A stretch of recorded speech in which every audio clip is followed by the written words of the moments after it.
universo das conversões, o costume de se converter, não é novidade na história da humanidade. Todos os dias acontecem conversões em todas as religiões. Aqui, porém, se apresenta um problema. Será que são verdadeiras mesmo essas tais conversões? Na verdade, o que significa se converter?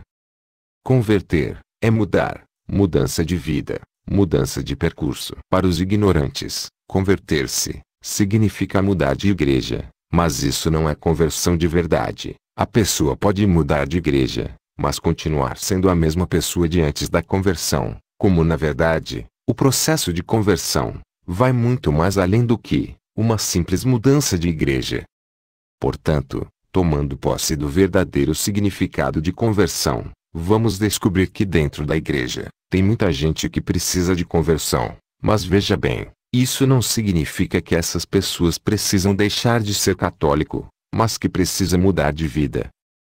Ele se diz católico, mas vive como se fosse pagão. Se diz católico, mas vive como se fosse protestante, rejeitando pontos essenciais da fé católica, como por exemplo, a pessoa diz que é católico, mas não crer na eficácia do sacramento da reconciliação, e diz: eu me confesso diretamente com Deus. Pois bem, alguém precisa dizer a essa pessoa que ele é um herege. Dizer isso é um ato de caridade, pois a pessoa precisa cair em si e ver que isso é uma mentalidade protestante. Como disse o padre Antônio Vieira, antigamente convertíamos os pagãos para batizá-los, hoje somos convidados a converter os batizados, pois embora a pessoa seja batizada, isso é garantia de que ela sabe os fundamentos da nossa fé. Isso não significa que ela sabe, porque é católica. Ou seja, na verdade a pessoa nem sabe o que é ser católico. Ela pensa que ser católico é fazer o sinal da cruz com a mão esquerda, quando passa na frente de uma igreja católica. Mas ser católico é infinitamente muito mais que tudo isso.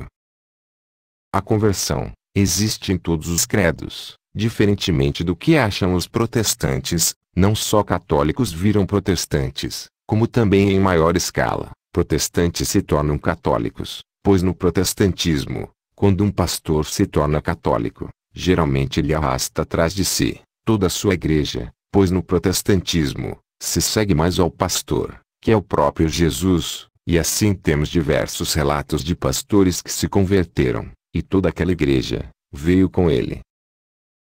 Existem muitas pessoas que pensam que são católicas, mas na verdade não o são, pois negam as verdades da fé. Acreditam piamente que o Papa, pelo fato de ser Papa, tem o direito de mudar a doutrina da Igreja. Ora, a doutrina da Igreja é infalível e irrevogável. Um Papa não pode dizer que agora podemos ordenar mulher, pois isso não faz parte do mandato divino. Um Papa não pode dizer que todos os caminhos levam a Deus, pois se dizer, estará fazendo oposição a Nosso Senhor, que disse: eu sou o caminho, a verdade e a vida. Ninguém vai ao Pai, senão por mim. Se verificarmos que entre nós há católicos que negam a existência do inferno, precisamos corrigir essa falha no conhecimento deste pobre miserável, pois Nosso Senhor nos diz: não tenhas medo daqueles que matam o corpo, não podendo fazer mais que isso. Vou mostrar-te a quem deveis temer. Temei aquele que, depois de tirar a vida, tem o poder de lançar-vos no inferno.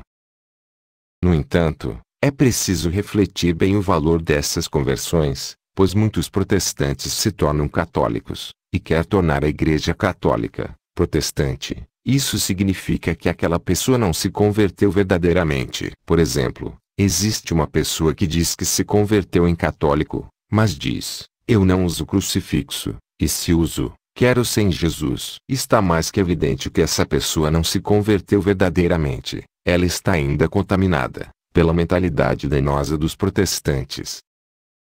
Quando uma pessoa se converte verdadeiramente ao catolicismo, primeiro ela busca, em primeiro lugar, reeducar a sua fé, passa a fé a limpo, corrige os desvios. Eu não posso ser católico e dizer: Maria é mãe de Jesus, mas não mãe de Deus. Isso é uma grande heresia. É dizer que Jesus não é Deus. E nós sabemos verdadeiramente que Jesus é verdadeiro Deus e verdadeiro homem. Um dito católico convertido não pode sustentar a tese de que a Igreja Católica não é a única Igreja de Cristo, pois isso é trair os santos evangelhos. Nosso Senhor fundou uma só Igreja, e, a essa, deu São Pedro como governante, e além de dar o governo da Igreja, Nosso Senhor fez mais, ele deu também as chaves do reino dos céus. Como pode um católico dizer que as outras igrejas também são de Jesus? Se isso acontece, é porque esse dito católico precisa urgente se converter, precisa urgente ser catequizado, ou então ser excomungado. A Sagrada Escritura nos diz que, quando uma pessoa advertida de seu erro, prefere persistir nele, deve ser tratada como um pecador público, ou seja, um excomungado. Na verdade, nós todos precisamos de conversão. O católico que não se reconhece necessitado de conversão, é porque está obstinado no pecado da soberba. Só a partir do momento que nos reconhecemos necessitados de conversão, é que nos abrimos à ação de Deus em nossa vida. Portanto, existem muitos católicos que precisam de conversão. Na verdade, todos os católicos precisam, pois ninguém está pronto para adentrar na morada eterna. Todo aquele que deseja melhor servir a Deus, deve também buscar melhor conhecer seus desígnios, e conhecer sua Igreja. A vida do católico convicto de sua fé, deve ser uma constante busca do crescimento, do conhecimento da verdade, e quanto mais eu sei, mais eu desejo saber. Não para ser melhor do que os outros, mas para poder servir da melhor maneira possível a Deus. O desejo de servir a Deus será mais perfeito na medida em que o cristão tem o desejo de melhorar no conhecimento. Não devemos nos dar por prontos no que tange ao conhecimento da sã doutrina católica, pois a doutrina da Igreja é tão bela e extensa que por mais que estudemos, pouco saberemos. Um católico de verdade deve ter desejo de obter uma melhor formação. Devemos sempre acreditar que nossa formação não foi suficiente. Tendo esse desejo, o católico não se dará por pronto. O católico que tiver esse desejo, com certeza trilhará uma formação mais fecunda. Como eu disse outrora, católico ignorante é um futuro protestante. Quando nos tornamos melhores conhecedores da verdade de Deus, nós nos tornaremos multiplicadores do conhecimento, e aí nós exerceremos nossa missão de batizados. Se todo católico crescer na busca do conhecimento da Igreja, com certeza, nós teremos uma Igreja melhor.